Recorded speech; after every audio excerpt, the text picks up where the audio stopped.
go. Welcome back to Shotgun the Orcs podcast. Today we are joined once again by special guest, artist, producer, engineer extraordinaire. It's Bear. How are you doing, man? It's good to see you again. I'm golden. I'm very golden. Yeah, how are you? I'm good, man. All things considered, it's a strange time to be alive, but I'm good, holding it down. So how about you, man? How's lockdown been treating you? Has it been much different considering what you do? Yeah, not really. I was thinking about it the other day, and I spoke to a lot of people, and not much has really changed. Obviously, I've had to I can't go to studios, but I've brought the studio to me. So I just invested everything that I got from the past couple months back into here. So anything I was using at any studios, I've got everything here now, including software. Just basically reinvesting all the money that I got from music back into music, and just trying to show people that even if you're stuck indoors, you can still do whatever you want as long as you put your mind to it. Yeah, man. Because a lot of people block that out and kind of think, oh, now I can't get to somewhere or get somewhere else. They can't do music anymore, and it's really unfortunate, because all it is in your mind is, as long as you've got a laptop, PC, Mac, it doesn't actually matter. As long as you can play the keys on your keyboard and you can put your voice out, you're golden. And then, a lot of people miss that point, and it's I think this lockdown's been very good for people to realize that the time that they didn't have, that they thought wasn't quantifiable, now that they could put into something, or divide their time into such a way where it becomes practical after you leave lockdown. Now you can spend 4 hours a day to your craft when you thought it was impossible before, but now it is.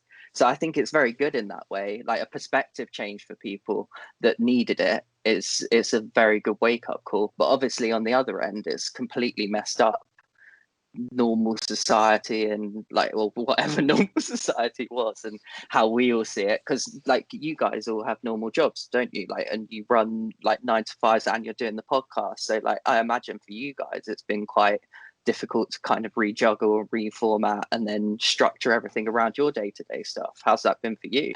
Pretty much, man. Yeah, it's life goes on, and luckily I'm able to work from home, but it's not easy, to your point, you just have to shift your sense of perspective, and you just have to kind of make adjustments and accept the fact and come to terms with the fact that this is life now, and for the foreseeable future it probably will be for a lot of people. So you just need to see the positives in it, do you know what I mean? And you just need to kind of adjust accordingly. That's all you can do, man. But it's good. Cool. So would you say that moving everything from your studio to your house has been kind of fairly seamless? That's good then. I think apart from, obviously, I'm just on FaceTime a lot now. I spend about 6 to 7 hours on FaceTime a day talking to people, making sure projects are okay, and trying to keep it as organic as possible. Because the way that I like to work with people is kind of a hail back to the old school of if I'm in a room with you, we're going to make magic and we're going to do stuff. And if we can connect on that level, it kind of harks back to, I listened to half of the George podcast this morning that you've just dropped with him. And it harks back to that, where it's we're on that level of connectivity where he can just say whatever now, and I'll be okay, cool, and just change it up. And it's about having those bonds and those relationships with people. So just to give some context to listeners, obviously, if you've listened to our podcast for some time, Bear, you obviously joined us on an earlier episode, and you work a lot behind the scenes, doing kind of audio engineering, mixing, mastering, production, working with a lot of people. And obviously you put out projects as well, and you spit, and that's kind of coming a bit more to the forefront now. So in terms of kind of some of the people you have worked with and are currently working with, are you able to kind of talk a bit more about that? Yeah, or is it... I can talk about a few projects. I've got a lot coming out, and when we stop recording, I'll tell you about everything that I've got coming. But so I can talk about, me and Speak, who's a Mexican rapper, and he's American. We've got 2 tunes that are features, and he's been on like Sway in the Morning, Power 106, like, and he released a album called Homeboy EP last month, dropped it on Bandcamp. That did really well, went to #1. And then he's just released the second one. And I've got about 12 beats with him at the moment. And at the beginning of the year, Fliptrix put out a tweet or like a post saying, anyone send me beats for my new album or whatever else. I sent him some, and like, he really messes with them. So I've got 3 at the moment that I've mixed down for him for his new project. And then I've sent him a load of other stuff, but obviously he's having a baby at the moment. Well, he's had his baby now, so he's just like chilling out and whatever else. And I've got it must be quite like a fortunate place to be, you know, if you're, you know, like a name like Fliptrix and prominent in the UK scene, obviously like head honcho of High Focus Records. Yeah, cool. So being able to have the clout to just tweet, you know, send me beats, and then like have loads of people send beats. Yeah, it's incredible. It's win-win, really. Do you know what I mean? Yeah. And I think for him as well, like the perspective it gives on people making music right now, and like the way that you can see that he's trying to move High Focus in such a direction, and the evolution of that. I think it's so good for hip hop, and for him to be in the forefront, and for him to still be pushing everything, where he could just double down, because the new 4 Hours album has done so well. But obviously, to a point, it's like you can either put all your eggs in one basket and chuck it at the wall and it will stick because it's proven, or you do exactly what he's doing by signing verbs and doing whatever, and you get this whole eclectic mix of people, and you build your like audience and your expanse, and it's just a smart way to do it. Yeah, I agree. Like, and I just like, I really admire those people that sit at the top and kind of like have done it and just like use their brains instead of just following a trend. Like, because so many people want to clout chase. It's like one other person that I can talk about, I'm working with Equilibrium, who's done stuff with Action Bronson, freaking, like, him and Intuition have done albums together.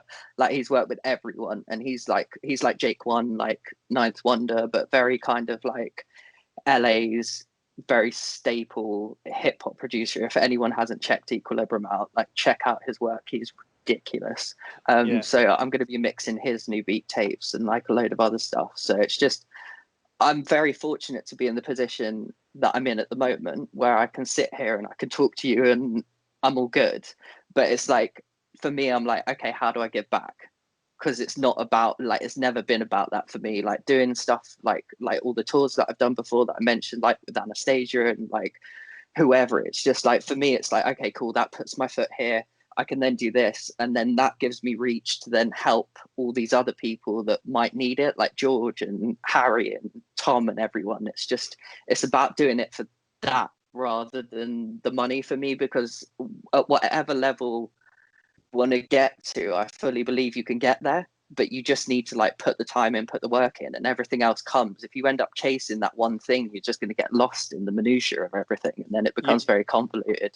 Yeah, I can imagine, man. And in terms of prioritizing what you do, as I mentioned, you're kind of working on your own music as well. You're obviously you're making beats for other people who are kind of outsourcing. You're mixing and mastering for some kind of prominent names in America as well.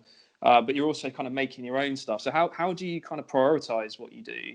Because you never sleep, do you? Like, we joked about it on the George Butler episode. I know, but we were just like, you never sleep. You're kind of up at all hours, just constantly grinding.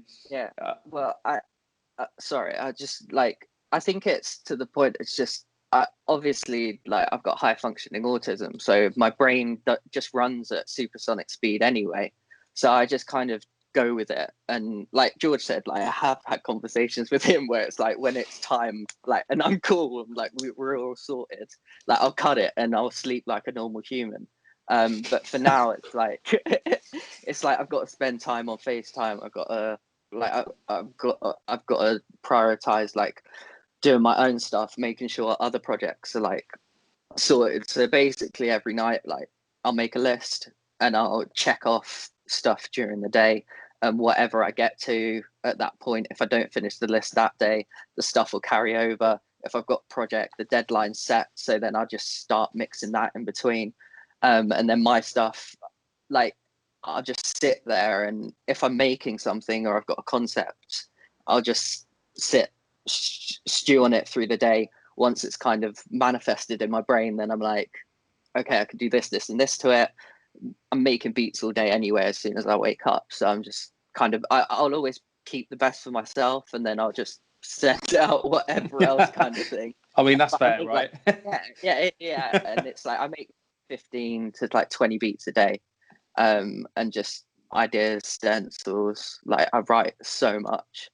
But yeah, it's just about, for me, it's about prioritizing like what you think's going to be the best for you that day as well, because it heralds back to the fact that once you do this full time, you haven't got normal job structure. There's no get up at 8, get into work for 9, go home for 5, then you've got X amount of hours before you sleep, and that's Monday to Friday. So you have to somehow find some form of structure in your life to then kind of put that forward, and then sort everything else out in between. So it's like, through this lockdown, so the past 3 months, I've managed to do 6 albums for myself. That's 10 tracks albums fully done.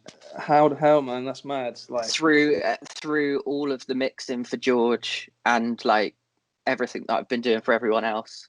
Oh, like, so six other albums for other no, people, no, or your no, own no, albums? No. Yeah. So I could play you 70 tunes right now that are all fully done, mixed, mastered. So I'm golden. Like, and this is the thing that I don't understand, is if you prioritize your time and you put yourself into a place where you can just do everything you need to be doing. I understand that you have to have some form of a normal life and still sleep and do whatever, but it's about just making sure that if you want to do something, you can fully do it. It's like, if you're going to be a doctor, you train for 7 years and then you go off and you're still learning, but it's the time put in beforehand to everything else. Because when I start dropping everything, everyone will be like, how have you got this so consistent, but it's like, I've already got 56 tunes out, and I've got 840 monthly listeners already, like, and I've had over like 5,000 plays on my album, and that's all organic. So do you think, obviously you said you've recorded and mixed and mastered so many tracks, you've got like 6 albums worth of material. Do you ever feel like there's a risk of, say, if you have to stagger them in terms of releasing them, and then you get to an album that you released, that you recorded however many months ago, re-listen to it, and you're like, you know what, I don't really want to put that out anymore because I've progressed, or I've changed my mind on it. It's only old to me. You've never heard it. That's true. But I mean, in terms of your own kind of objective opinion about your own work, in terms of, do you ever listen back to something and think, you know what, like, I fucked with that at the time, but I'm not really feeling it now. Maybe it's not the right time to release it. Like, you must have all those kinds of thoughts, especially with that much material backed up. It's crazy, man. I think what it is just about knowing that, like, whatever will hit, and whatever's meant to do will do its thing.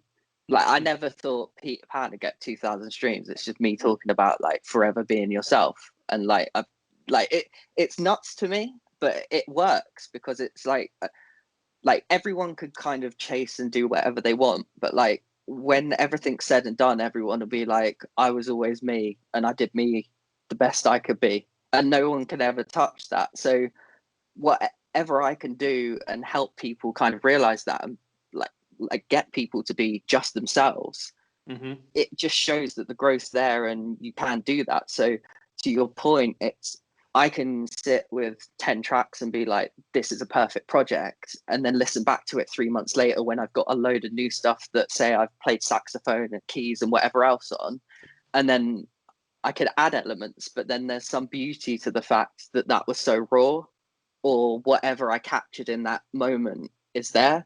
And for me to go back and then judge it again and kind of have new eyes on it is a really good thing. But I've got a good barometer of people that I send my stuff out to every week that we all kind of have discussions about, and we've all got groups that we like talking, and it's just like, I think it's about building that community and kind of not overthinking it too much to the point where you don't want to put stuff out, because I hear that. you could easily like drop an album and it get 100 plays and then you never put another album out. But your next album might be the one. But because you're too worried about the numbers beforehand, you just get lost in that. And I think it's very hard because it's just a battle with yourself all the time. And like your inner thoughts and your ego and your pride and all this other stuff that we all deal with anyway. Everyone wrestles with that, man. Do you know what I mean? And I think, I think it's a good point what you said, sharing music with like a group of peers or people in a tight-knit circle who you trust and who you fuck with generally, and not yes men, you know, because ultimately that's, you want constructive criticism. You know, a lot of people just kind of, especially in UK hip hop, put something out and it's just like flame emoji, this is the best shit ever. But nobody has those kind of genuine conversations. Do you know what I mean? No, and that's, not never, but you know what I'm saying. It's kind of like, well, but there's a very salty, like me and Equilibrium were talking about this because he was asking me how the scene is in the UK and like everything like that, and I said to him like they're quite salty, like in a sense, like if we're being real about stuff, because a lot of people feel there's not any money in UK hip hop, but it's like there definitely is, because High Focus are doing it, and like I like personally me, and I'm not like just flexing or whatever, but since January I've made £8,000 from my room. I'm nobody, like literally, Tom. I am nobody.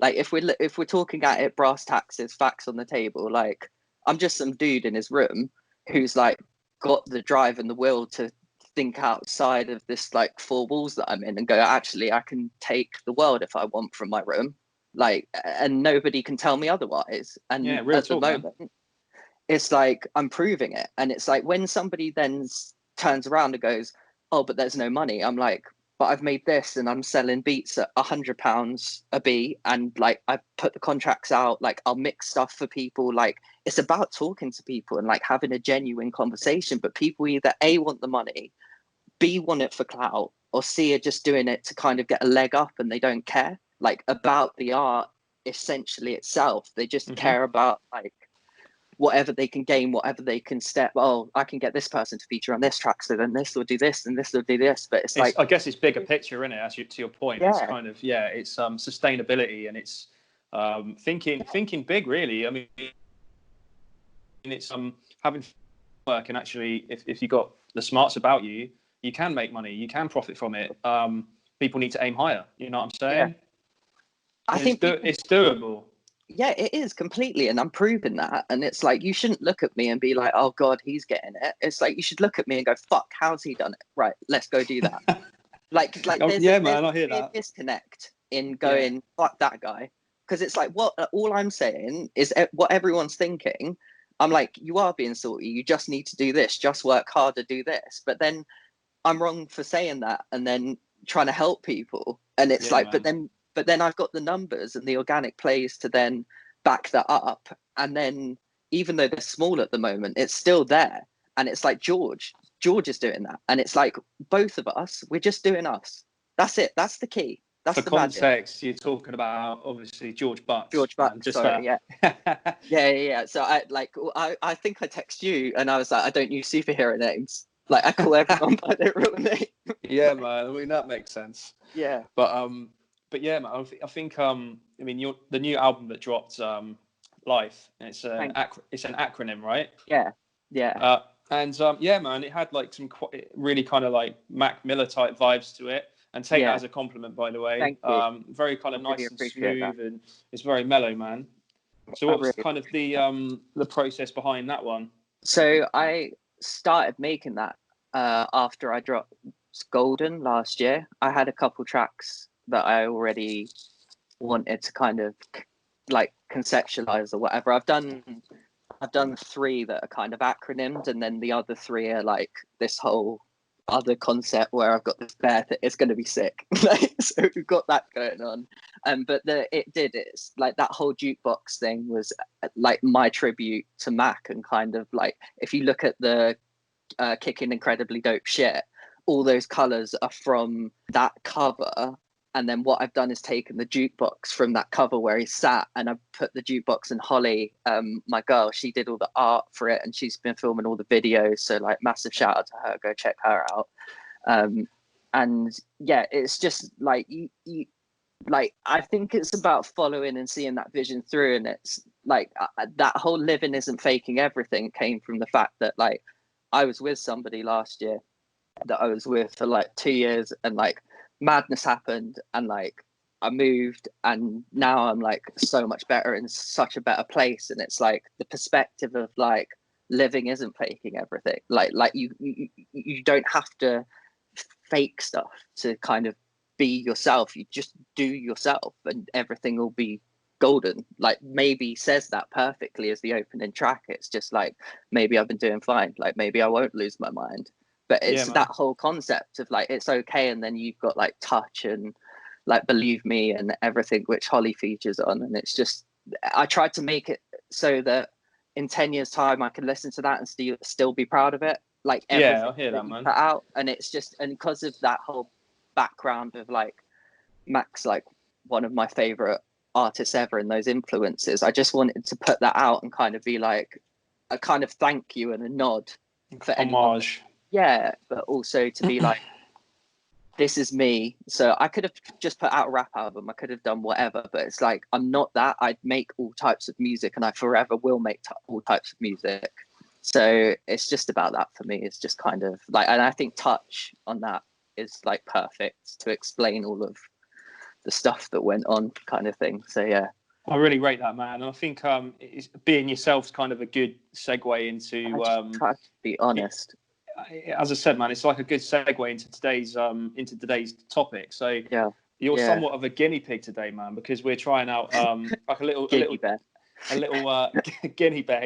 little double feature type back-to-back EP review. So the concept of today's episode was for each of us to select either an album or an EP that the other person hasn't heard, and speak about each other's choices. So accidentally, it turned into quite like a sick little back-to-back double feature, because I think both projects complement each other really well. So what we went for, I recommended that you listen to CHIKA's album from earlier this year, Industry Games EP that dropped. And you recommended that I check out Mick Jenkins' The Circus EP. So good. So good. I propose that we each start with why we selected these albums for each other to listen to, and then we talk about our experience checking it out for the first time, do a like little track by track breakdown, and then closing thoughts, man. So golden. Who wants to? Do you want to go first? We could go. How many tracks are there? Because did she have 6? Wait, how many have I got? 2 seconds. Wait, I've got my notes here. 1, 2, 3, 4, 5. She had 6, 7 tracks. Did Mick got 7? Yeah, it's about 7 or 8 tracks. Yeah, so we'll just go track for track. Yeah, that sounds good, man. That sounds good. So, do you wanna go first, or shall I go first? Yeah. All right, man. So I chose this album, CHIKA, Industry Games. I just think she's kind of a larger than life character. I think she's for some context as well. So CHIKA I think she was born in Alabama. She has a background in like slam poetry, which is pretty apparent throughout this project. But she can spit as well. Like, she's got a really kind of really good, aggressive, assertive flow. Yeah, I mean, it's spoken word, but she comes through with a lot of raw energy as well. I'm a big fan of hers. That Tiny Desk she did was absolute levels as well, man. Ridiculous. Yo. So I thought this project that came out earlier this year, I just loved it, and I thought it was kind of slept on by a lot of people I know. So I thought I'd kind of share the love and send it your way, man. So what did you think of it? I was like, I saw her Tiny Desk, and I've got like a massive sticky pad note thing, because I try and listen to everything that comes out every Friday, and then I go looking for everything, and I listen to everything. So even like jazz, like rock, whatever's coming out, I try and listen to. So I put it down on my notes after I saw the tiny desk, and I was like, I'll listen to it. Forgot completely. You sent it to me, and I was like, oh. And then I was really, really, really impressed. Like really impressed. The way it was crafted, and I love the way that some of the beats, you hear the intro for some of it, and you're like, wait, what's going on here? And then it will just be like, boom, and then it drops, and there's some hi-hats, 808s, like madness, and she's like, da da da da da da da da da da, and then the hook will come in, and it's like, and it's like, Jesus Christ, like the production was, it was incredible. Yeah, it was really cool. It's kind of like a cool, like gospel, soul, hip hop hybrid, isn't it? It's like so it draws from so many different influences and spaces, and it was just a really kind of cohesive listening experience. You know what I mean? Yeah. From start to finish, she had a clear message, I think. She did. Yeah. Did you want to go through a little back to back through the tracks? Yeah, go. So I think the intro, like the way she started it with the piano and the way it built up towards the end, and the way she like intertwined kind of a little bit of singing, and she does what Beyonce did on the like, I think Beyonce heard this album and heard what she did with her ad-libs, because if you listen to the remix of the Ratchet Savage, the song that she's remixed, if you listen to the ad-libs on that, they are exactly the same as the ad-libs on this. Like, man, the way that interesting, man. She's like, like, obviously that was really off key, but like she's like, she goes in and she like punches her ad-libs exactly the same. You think like, Beyonce bit CHIKA? Fair play, man. Because she mentions that she met Jay-Z, doesn't she, in this album as well? And that's what I had it down as a note. And it's just interesting for me because I think Beyonce is one of those people that her and Rihanna have been at such like the forefront of music for so long. Like, not just women's music, not just like black music, but like music in general. Like, the way that they drop music and the way that they hit every song, it's unmatched. Drake is the only other person, and Jay, that can really do that. Like, if we're talking like rap ability, destroys them all because he can rap his ass off all day. But his consistency for picking beats and his consistency for keeping a whole album cohesive is gone. Like, it's just a fact. And it's like, and that's okay, but it's like, when you've still got people in the game that are doing that consistently, it's ridiculous. And I think Beyonce looks at those people because she hasn't got that in her head. She's very much like Will Smith and Jonah Lucas, where Will saw that and was like, yo, this is amazing, I'll go and jump on a remix, rather than you could have taken it another way. So I think she's kind of, that's where I heard that, and I was like, yo, maybe go listen to that afterwards. Interesting, man. I will. I mean, Beyonce for me, I was having a conversation with someone earlier today, my mate earlier today actually, about Beyonce randomly, and I obviously, she's undeniably an amazing singer and an incredible talent, and she's got some standout songs, but I find her kind of whole back catalogue a bit dull, personally. That's just my thing. Like, I fucked with Destiny's Child back in the day, but and Lemonade was sick. There's some like proper like, you know, fucking feminist power ballads on there. Like, I really fuck with that, but generally speaking, like, I just find the music like a little bit meh. Yeah. Oh no. That's is it like, because obviously say you removed, like, because it's like, it's a cool conversation to have. It's like, like, say you removed her vocals off of the beats, like, do you appreciate like the artistry and the technical, the production and all of that stuff is, obviously incredible. It's just the songs themselves I sometimes find a little bit like, it's just not for me. It's just interesting because it's like, it's always cool to kind of see somebody else's perspective on an artist that I think Beyonce is really good, and I love Rihanna, so I think both of them just kind of man, it's interesting because like, I'm typically not one of these people, and I can't stand people who speak in absolutes. They're like, that was either like the best ever or that was like fucking shit. Like, it's the same with like, films and artists. Like, I'll never just be like, if I don't like Beyonce's music personally, I'll just say it's not for me, it's subjective, and like, I completely understand and appreciate how talented she is, but the music doesn't always resonate with me. But some people are very very kind of cut and dry. It's like it's terrible, and it kind of skews things. It's like well, you just have to look at it in a really kind of fair way. But back to that album, massive tangent. yeah, it's all good. It's all good. So the intro track, you were rating that, yeah? Yeah, ridiculous. Next track, we got Industry Games. Yeah, so what I really appreciated. Wait, is it No Way next? Not No Way, Not My Way. You're probably right. It's probably just the order of what I listened to it in. Yeah, 2 seconds. Because because there was I made a note that I was like, it has to be. See, this is my autism coming into play. I was like, it has to be like the exact same way. No, so it's Industry Games is the next track. Oh, then is it's it? Oh, Songs yeah. About You.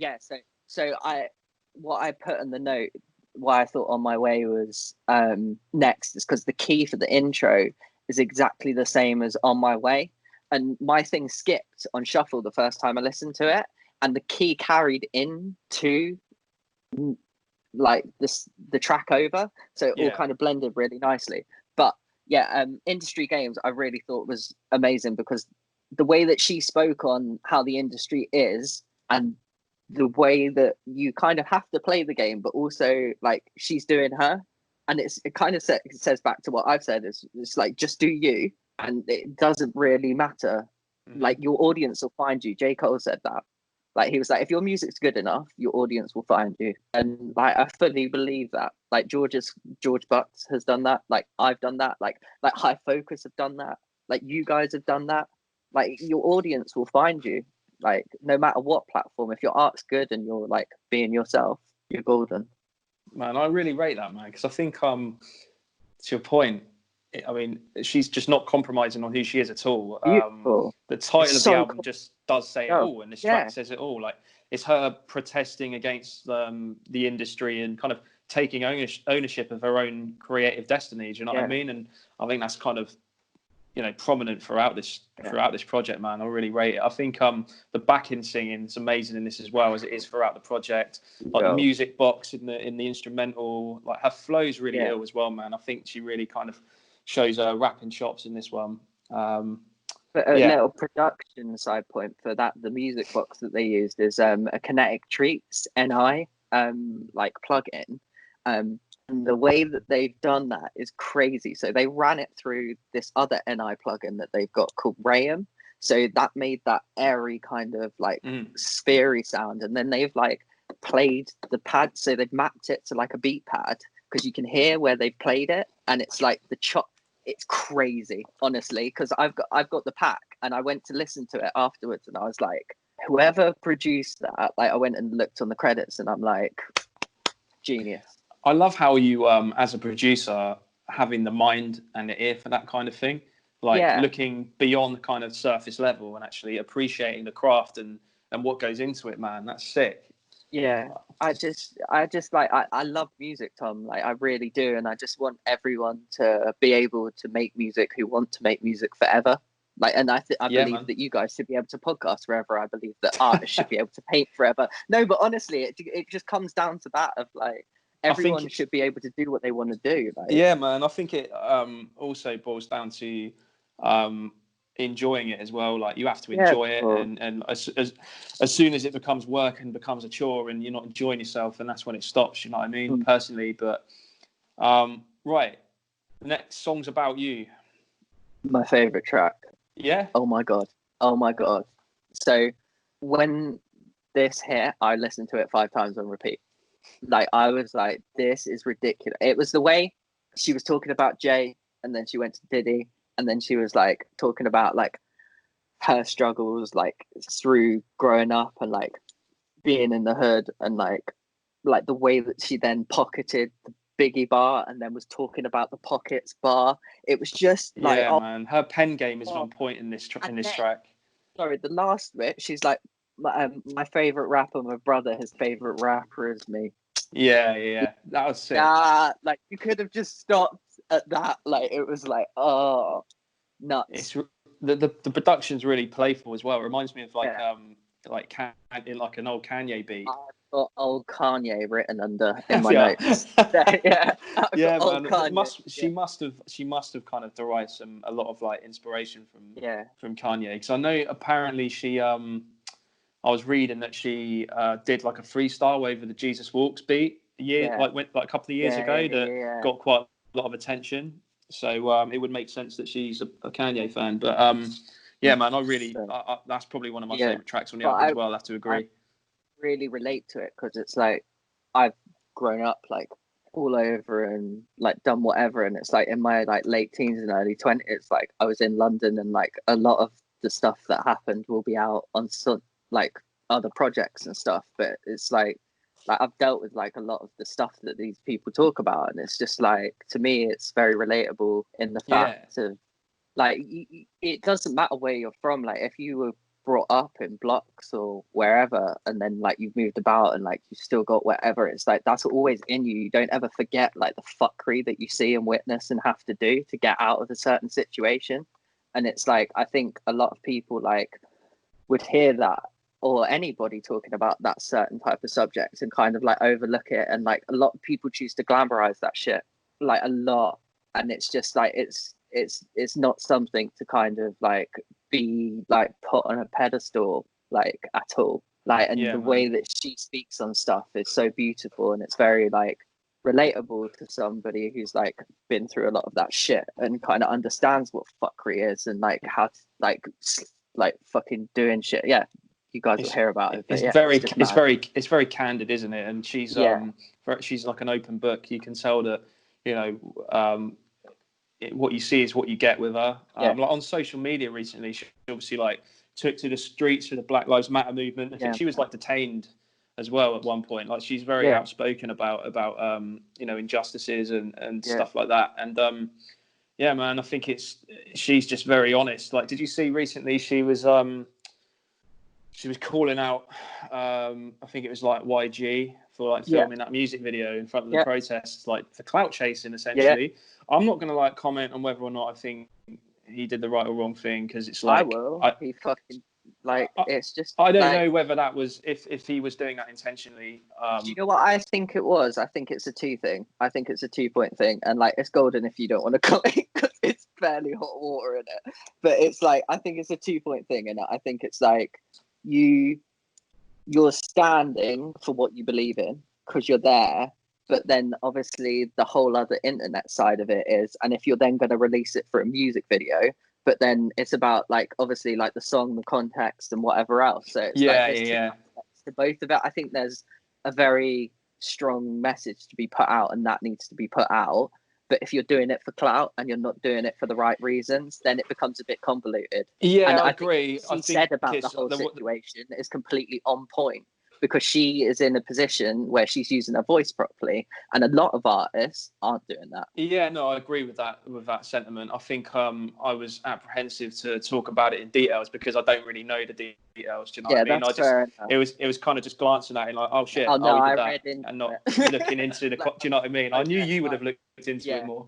yeah. I try and stay up on everything, kind of thing, and it's like even when all this kicked off, like the other Friday when like the video came out about George Floyd, like it's just, as soon as that happened and everyone that I knew in America was posting about it, I posted about it, and I had like messages from white rappers in the UK saying, why are you doing this? Same people that I've seen posting about it now.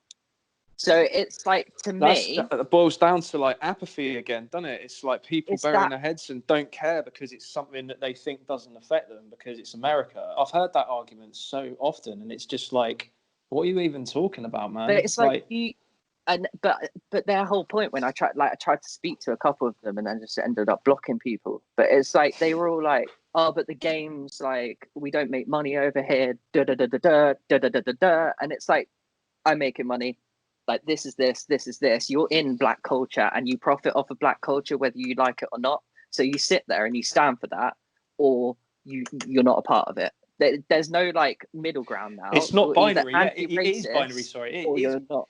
Yeah, man, that's my view entirely. It's like a lot of people are saying, you know, throwing the word bandwagon or like virtue signaling around, and I've just always said, well, if it's a bandwagon, then I'm jumping on that fucking wagon. If being anti-racist is a bandwagon, then I'm on it, mate. Fine. Like, Exactly. It's unconditional, man. Do you know what I mean? That's it. But we digress, and it was only a matter of time before we get. It's hard not to, man, because I mean, this situation is just shaping culture, and it's shaping everything that's happening right now. So it's important to have this conversation in conjunction with this album, because it is all relevant. You know what I'm saying? But and I think that hits on that as well, because she's very much like saying about like that whole bar, like that my favorite rapper, my brother, his favorite rapper is me. She's like talking about like obviously like her family, but she's always also talking about like her brothers and her sisters and like everyone. And she's doing it for everyone. It's not just like her, and that's the punch. Yeah. And it's like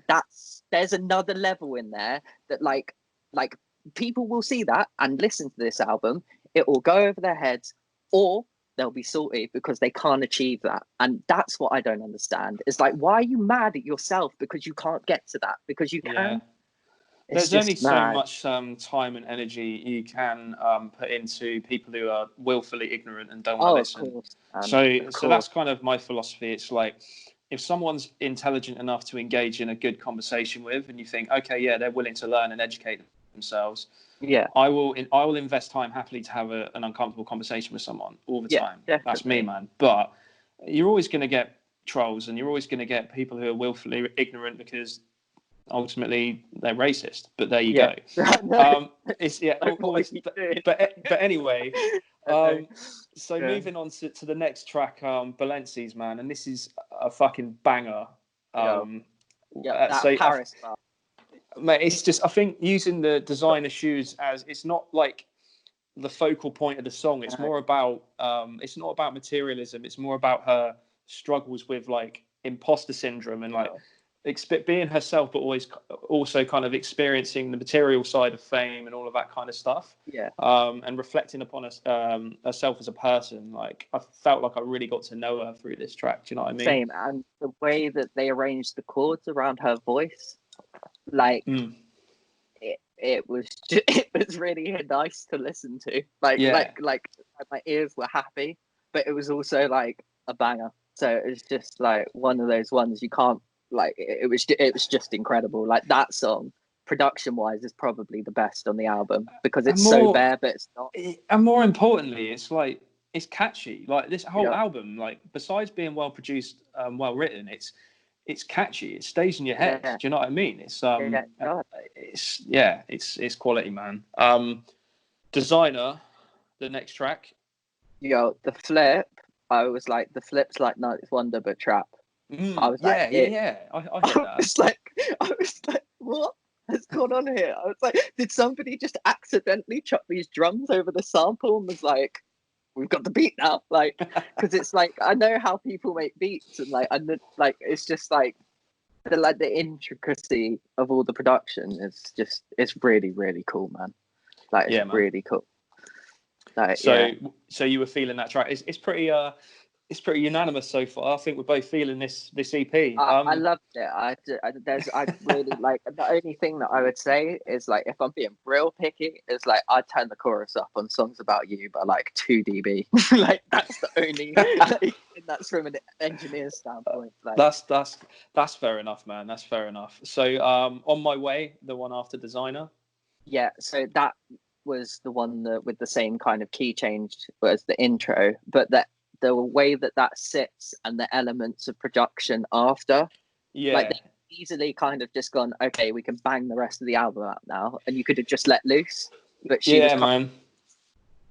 I don't know. It's just like pocketed another bit of genius. Like, it was like definitely like the emotional kind of core of the album, like the heart and the kind of slow jam, the kind of the more kind of the whole thing is candid, but this one in particular is the more kind of emotionally charged song, I'd say, on the EP. And it really comes at a really good time because it kind of chills you out before the last song, Crown, which is just an incredible way to end the EP. It makes you want to dance. Again. The gospel influence, Kanye as well, man. Exactly. Old Kanye is what I've got as well, man. It's just all over this EP, all over it, man.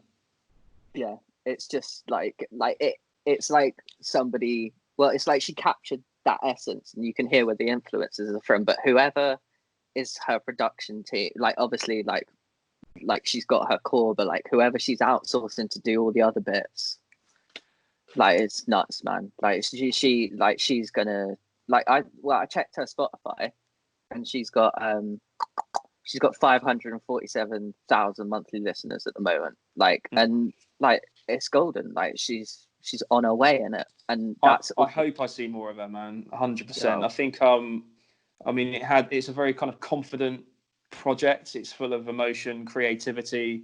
The bars are heavy. The production is incredible.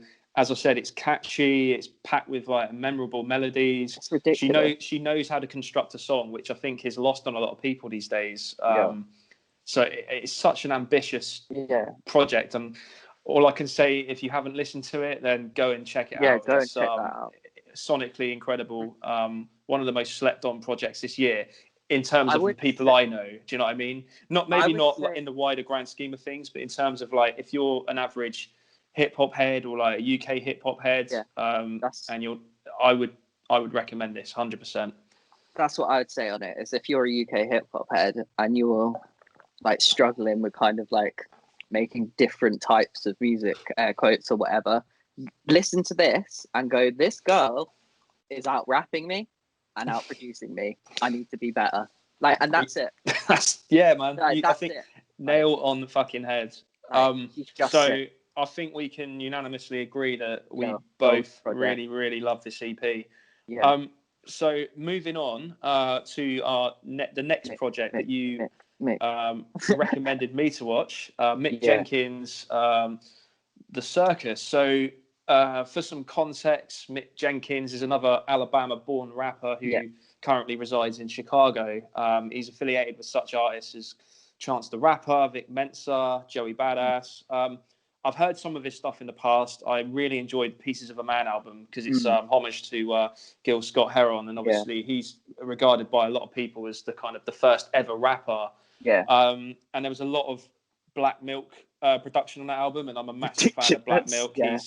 I love Random Acts and all of that stuff, and when I see him involved in the project, I'm always kind of on board with it. That Black and Brown project he did with Danny Brown a few years back was just levels. People forget about Danny Brown, man. Like he's just the way he raps is it's hard. Like, it was just weird because he's so unique. I think he's a Marmite rapper, though. Do you know what I mean? Like, I rate him. I think you just need to know how to listen to him. Yeah, definitely. Because I understand why you wouldn't like him. His voice is very divisive. But yeah, I'm a fan of Danny Brown, man. But Black Milk, even more slept on as a producer. I think he's so consistent. You've also got on. He's on my Alien list. Exactly, like him, man. Jake One, Ninth Wonder, Knots, like they're all freaks, like in the best way possible. Like Madlib, they're all aliens. Like they're all like. Madlib is an alien, man. To be fair, he is like. I just can't get my head around that guy and how he constructs beats and his kind of catalog, and I kind of get he's so meta with it as well. Like he's so meta when it comes to constructing music. Like a song, like he samples his own samples. It's just like crazy to me. I tried doing it, like sampling an old song that I made and resampled it into something else, and I'm like, where would I even start? Yeah, man. Like I fully understand where he does it because I spend so much time by myself in a room with sounds. But it's like how you've then gone to go, okay, this is this, and I'm gonna fucking put this here, right? Then this is this. And you're like, fuck, man. It's just like, it's genius. So having that Pieces of a Man album as pretext, I felt like I knew what to expect when I approached when you recommended The Circus, which is his EP that dropped this year. Composed of 7 tracks. Production was handled by 11 record producers, including Black Milk again and Hit Boy. You've even got like Beat Butcher on there from the UK. Ridiculous. And man, I mean, keeping it to the UK hit, Beat Butcher's obviously doing bits. He's doing universally crazy. So Bear, man, why did you recommend this album? Like I've been listening to Mick Jenkins like before the Waters EP, like probably 2013. So like just after he moved to Chicago, because he got he got like a marijuana charge, and in Alabama, and then he moved to Chicago afterwards.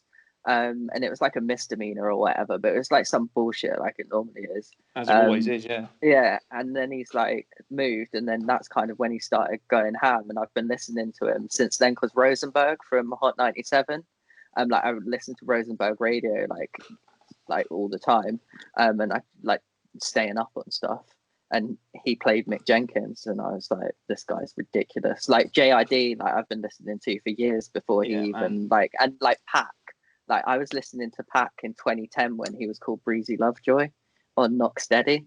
Like, and it's like all these people are just like, I think it's just like proof for people. Like, if you want to do something, like, and you're really, really good, like you will do it. It's just not your time now. And that's okay. I hear that, man. I mean, like Jid's obviously like, he's kind of up and coming. I still think he's got some way to go in terms of finding his own voice. Like, if that makes sense. Like, I really rate him as an artist, but I think he derives too heavily from, say, like Kendrick in terms of his diction and his cadence and stuff. But he is. It's just like all of those people. It's like when Kendrick first came out, he sounded like Pusha T. Do you know what I mean? It's kind of they derive influence and then they find their feet and they develop their own sound. And hopefully, Jid's got the potential. You know what I'm saying? That's just my personal opinion. Yeah, but it's like what are they called? Earth Gang, who are on this album, who obviously with Jid as well. We'll get into that when we get to the track. But yeah, man, I think in terms of the track by track breakdown, as I said, having the kind of pretext of listening to the album beforehand, I kind of knew what to expect from Mick Jenkins, because I didn't really know too much about him before researching him for this podcast. I'd heard bits and bobs. I'd heard that album based on a recommendation, like when it dropped.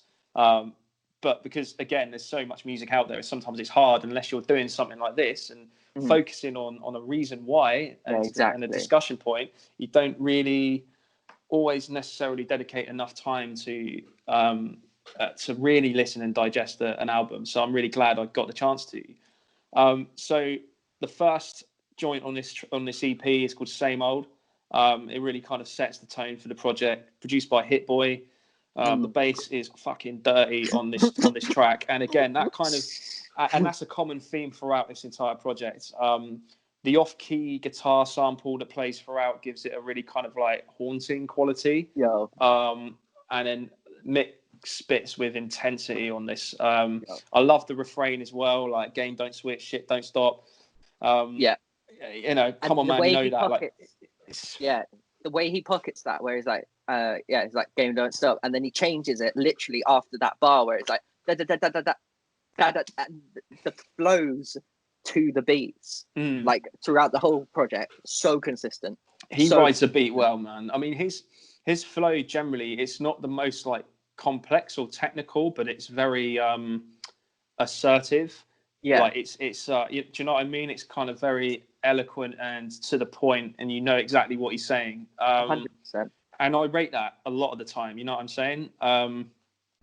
So yeah, I think it's a good track to kick the album off, to kick off proceedings. The next track, Carefree, produced by Black Milk. So I'm biased already. Track. I'm always going to be biased. Right, it's my favorite track on the album. It's smooth like butter, man. Like again, like I love the singing on the track. Like I was off the drugs, I was off the drinks. Like, and that fucking line as well. If you live in Carefree, then you probably don't look like us, which again is bears so much kind of relevance to the whole kind of Black Lives Matter movement.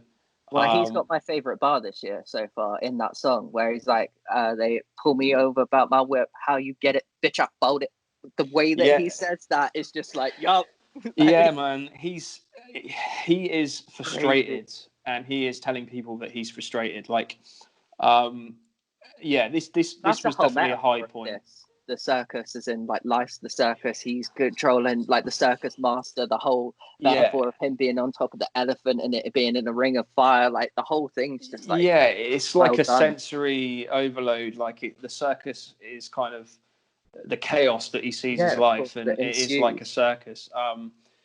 So yeah, it's off to a strong start. The Light, So this is where Earth Gang are featured, and I Am Nobody on Producky. So I really like the production. I love when the guitar comes in over the smooth keys. It's kind of like it's cool because I'm a massive like fan of like prog rock and psychedelic rock, and it has those kinds of those beats and those kind of like sonically that's where it goes. But then it's juxtaposed with the heavy beats and the hi-hat when it comes in, so it's very kind of jarring when you hear it. Like it's very, very layered, and like Earth Gang feature really kind of complements the production. And it's ridiculous. It's quite smooth. It adds some nice contrast to like Mick's aggressive I'm delivery. really glad you like this, Tom, because I really love this album. Like, and I have it on most days. That's sick, man. I have some criticisms, but they're very kind of light, and I'll go into those. But for the most part, I'm really like feeling it so far, and he's someone I'll definitely go back to. Flaunt, produced by, is it Dappy? Yeah. Dappy. Dappy. Oh, okay, man. Where's he based, man? Because this is a head nodder. I think like I'm not too sure. I saw Connecticut, but I don't know if that's where the studio's based. Man. So I don't actually know, if I'm completely honest. That's me. Google it. Google it. Anyone listening, Google it and tell us in the comments. So produced by the P. It's a head nod. It's definitely like a head nodder. Mick comes in with like smooth yet aggressive flow, and we've spoken about it before. He rides the beat effortlessly on this one. It's ridiculous. There's dreamy keys as well. Like I'm really feeling those dreamy keys, man. Like it's got a nice vibe to it, and he knows how to write a hook as well. You got to give it to him. Like he's we talked about the CHIKA project and CHIKA and how she can construct a song. Whereas I don't think like the songwriting on this project is as strong as CHIKA's. Like I think, and this is just being objective. I think in terms of I think CHIKA, we're looking at like a really special piece of work. Like if we're looking at it objectively, it's like, whoa, where the fuck did that come from? But that's not taking anything away from this project, which otherwise. But that's why it's subjective. Like if we hadn't listened to that, this would be. But it's the level of that, and it's that proof point of like, see your vision through, smash it out. Because if you are looking at this subjectively, and like me being a Mick Jenkins fan, like the Waters EP that he did was very much this, but this is very condensed down without him like hammering the water kind of, and it's just, to me, if we are being completely objective, this is a reshuffle of that format. And what she's gone and done is new, and that's why it's cool. But I would have, and just to kind of reiterate on the concept of this episode, is that we just nominated and suggested these albums completely blind. Like we didn't know completely at random. Like, what's a contemporary project that we fuck with that we think the other person will get something out of? So I think in that context, I think it's good for people as well. And I slept on this, man. I probably would have continued to sleep on it, and I'm glad that you recommended it.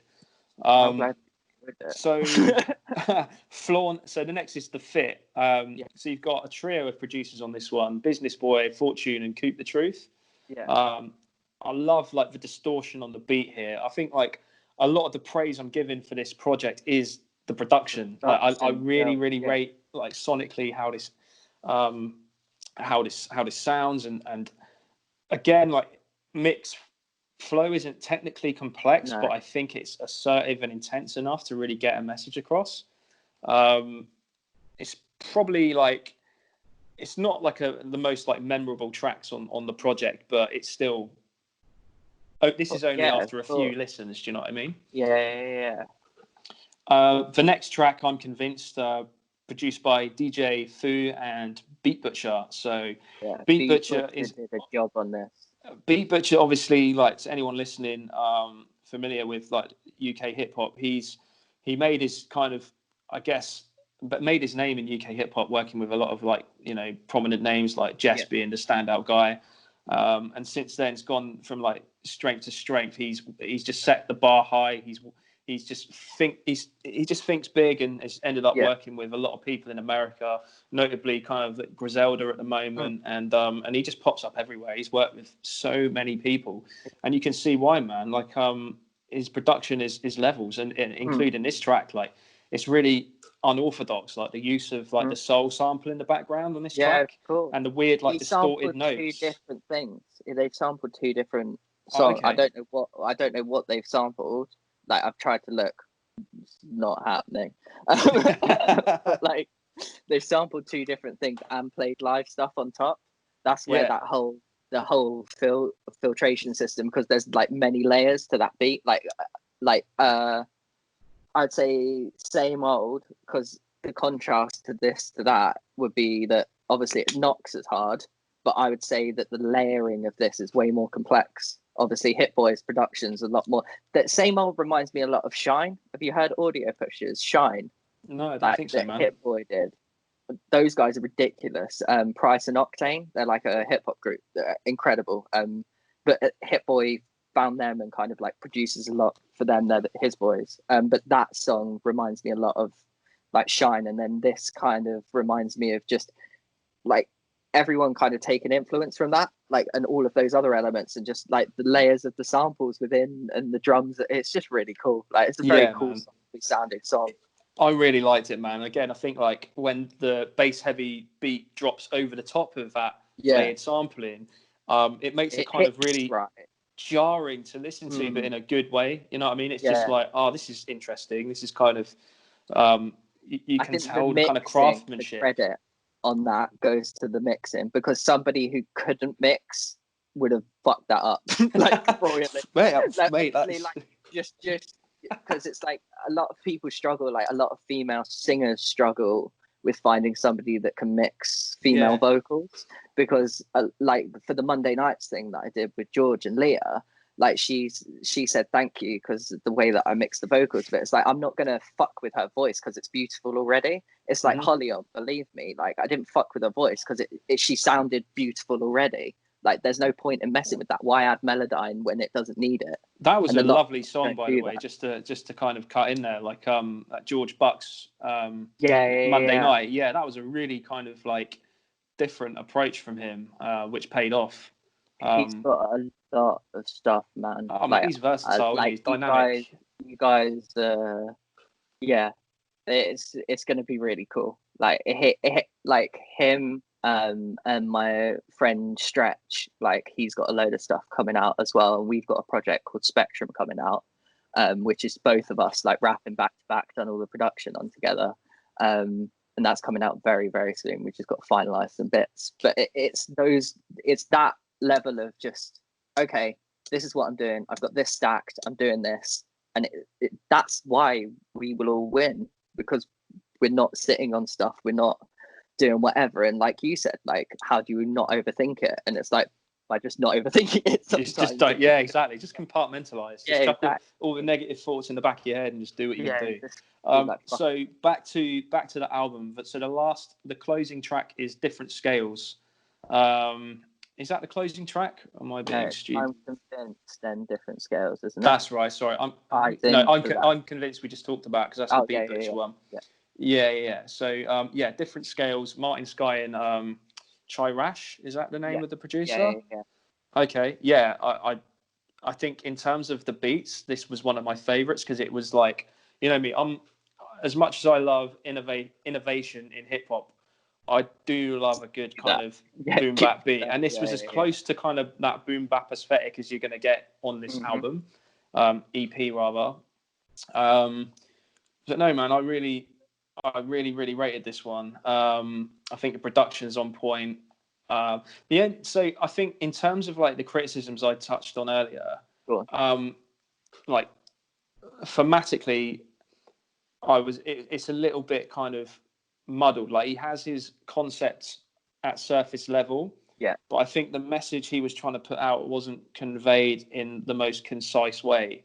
What I mean is he's kind of scraping the surface with his frustration. Like it's very stream of consciousness, you know, like he's got all these thoughts and he's not necessarily like articulating them in a linear way. It's very like and he contradicts himself quite a bit. Like how people see him stunting, but then he doesn't want to be seen that way, but then he kind of counteracts that by all these kind of braggadocious bars as well. I get what he's trying to convey. I just feel like he just kind of just felt the vibe and just went for it. Do you know what I mean? And he didn't overthink it. But it works. What I was literally about to say. It works. It works. But I think in terms of a concise, coherent project, and again being completely objective, comparing it to CHIKA's, which was a very just well curated, well thought out, well written project, start to finish. This was more of a it's very, as I said, kind of stream of consciousness type output. He had all these pent up frustrations and thoughts, and he just kind of there you go. Well, yeah, exactly. And that's not to say it wasn't a fantastic EP, because I really did fuck with it. Mm-hmm. So that's all I will say. Benefited. I think my criticism would be then, because I can hear that, and I think my criticism and the benefit would be is because they're so pocketed. Like each track, I'd release them as singles, because then you avoid the fact of them being tied together. You avoid the convolution. All the pocketing is done as one thing. And that's the thing that people won't do. And like the way that I'm going to release some stuff coming up, and the way that like we've got stuff in the background, like George and everything, like the plans that we've got, like I fully believe that for people that are trying to get themselves out, like the way that we're about to do it, like people will follow in 10 years time. Yeah, because the way that we're going to set it up and the way that we're going to drop stuff, like nobody's done it before, like, and the way that it'll work is just like it works, like, and we're golden. But until you see the results, like it's just me talking waffle. But wait, come back to this in a year's time and check me. Indeed, man. So I think it's kind of safe to say that like I really enjoyed this project, and thanks for recommending it, man. And it makes me want to keep my eye out for more of his stuff. Do you know what I mean? Yeah. I won't sleep on future projects because I think he's talented and I really rate what he's doing. I'll just always send you stuff and be like, listen to this, Tom. Exactly, man. And feel free to. I'm always open for new music when I actually have time. But time is precious at the moment, so it's good to be. Like wise of like, what are you guys doing for the podcast? Like how are you gonna like kick it up again? Do you know what I mean? So I mean, we're just going to continue doing it remotely, for the foreseeable, just until things kind of go back to normal, whatever that means. But we've got some plans, mate. We've got a few bits in the pipeline. I'll tell you about. But I think it's just a matter of kind of time and keeping the momentum going, and what I mentioned earlier, it's like still enjoying it. Like the main thing is that we still enjoy it, and it's cool getting to speak to kind of like-minded people about music and about hip-hop, and that was always the objective, you know what I mean? So yeah, man, it's cool. I think we're just going to keep going and see what happens, you know what I mean? We will, we've got some kind of plan, but it's just I think it's kind of taken a back foot just amongst everything else. Like people are dealing with this pandemic still, you know what I mean? A lot of people forget that it's affecting different people in different ways, and you have to be kind of sensitive to that, sensitive to people's time. It's not always about you know what I mean? And when I say you, I mean me. I mean generally that you know what I'm trying to say. You.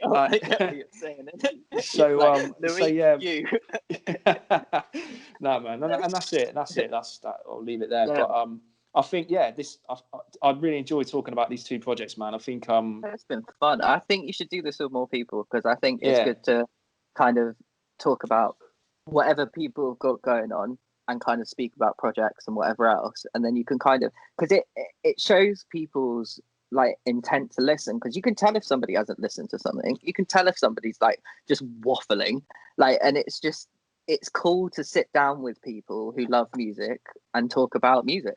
Like, I agree, man. It's a good thing to do. I agree, man, and that's like, again, that's why we kind of started this shit in the first place. So that's the whole point. Right. Exactly, man. But so two great projects. I will say, if you haven't heard either of these, go and check them both out in any order.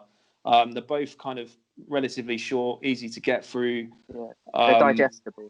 Digestible, yeah. It's a great way to put it. And I think obviously in this kind of singles generation and people having a short attention span, I think they're both really well curated, really well produced, really well written. Yeah, man, I fuck with them both. But CHIKA just kind of, I think that's something special for me. It like transcends next level, man. it just kind of opened my eyes to what she's capable of, and I think she's got a bright future. And I'd like to see more and hear more. So, man, before we wrap up, is there anyone you want to shout out? Any projects you want to plug, or anything you want to talk about, man? So, wait, I did have one note. 2 seconds. What was it? I had that was it. When this is an idea for you guys, and I'm just putting it into the ether in it. What I thought would be like really cool for you guys to do, possibly like when shows start opening up again, is obviously you guys have basically, whether you kind of know it or not, you created a little scene for yourselves. And what you should do, I think, would be really cool is to like put on shows where, not as like an exclusive thing, but like if people have been on the podcast, like you invite them down to do a showcase or whatever. And then like, obviously it kind of builds that traction for people to be like, oh shit, I've been on Shotgun, we're going to get invited to a show or whatever. And you could do a couple showcases a year, and that would give you guys the kind of platform to then do what you're doing and kind of showcase more artists. And then that way you guys can kind of see the stuff behind the scenes of like promotion and whatever else. But it's just something for you to think about. I really do. Like, I do really appreciate like the sense and feeling of community. Do you know what I mean? Yeah. But and I get it's just logistically, it's and it organise kind of, it. Yo, I get yeah. it. And I'm not saying we haven't or won't consider it. It's just it's just a matter of time. It's just an idea, bro. It's just I fuck with it though. Like, so yeah, we'll see, man. We'll see. Yeah. But project wise, man.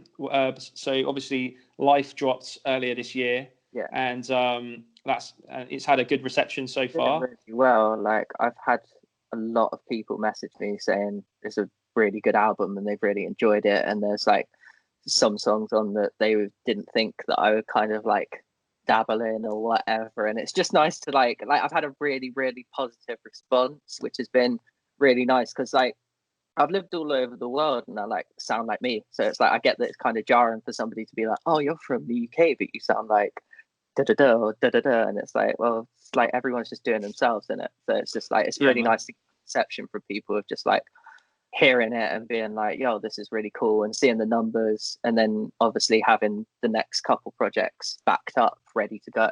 But the next project that I'll be dropping will be a project from me and Stretch called Spectrum, and we made like 16 tracks. But like I think we've got it down to 10. So that'll be dropping, and that's me and him on all the tracks, going back to back on some. We've done melodic stuff. It's going to be really cool for people to hear. And then obviously Harry, Baz dropped something for 741 today, which people can go check out on YouTube. George dropped a video the other day. George and Baz have got stuff coming out. I've got stuff coming out. Holly, my girl's got stuff coming out. Do not sleep on her. She is ridiculous and has mad lungs. My friend Bronte as well, who's out in Arizona, she's got a project dropping soon that's ridiculous. And then I've just got loads of stuff coming out with loads of people, which people will find out. Because like for me, Tom, it's like not about like me name dropping a load of people, because I literally play the game for the love of the game. Like, and that's hard for people to wrap their heads around. Like, I don't care about everything else. It's just about like me against me, and I'm scoring points against myself. And if I can wake up the next day and beat myself, I'm good. Yeah, man, no, that's a good philosophy to have. So where can people find your music, Bear? So it's on Spotify, everywhere. I've got a video dropping next week as well for a live, which will be out, which I forgot to say, which would be really cool, because that's got over 2,000 plays as well. So thank you everyone for listening to the album. And awesome, it's man. At Bear is Golden on any social, at Bear is Golden UK on all socials. And yeah, just go check out everyone that I shouted out as well. But yeah, thank you. Spotify, Apple Music, and Bandcamp. Yeah, so all of that's Bear is Golden UK or Louis Jack Bear Ray, just full name. Just type that in and you get all my stuff. Well, man, as usual, it's been a pleasure talking to you. I've had a lot of fun with this one. Yeah, man. No, it's been really cool. I've really enjoyed talking to you guys. Like when we ended last time when I was with you guys, like all of you, I was like, damn it, I wish we could have gone longer. But obviously when we come to see you guys next time, and like maybe like a load of us will come on the podcast at once or whatever. Do you know what I mean? Maybe have me, George and Scott on. And we can all we'll sort something out for sure, man. We'll sort something out for sure where there's like less time restrictions. We can have a few drinks and just enjoy it, man. But no, I really appreciate the chat, man.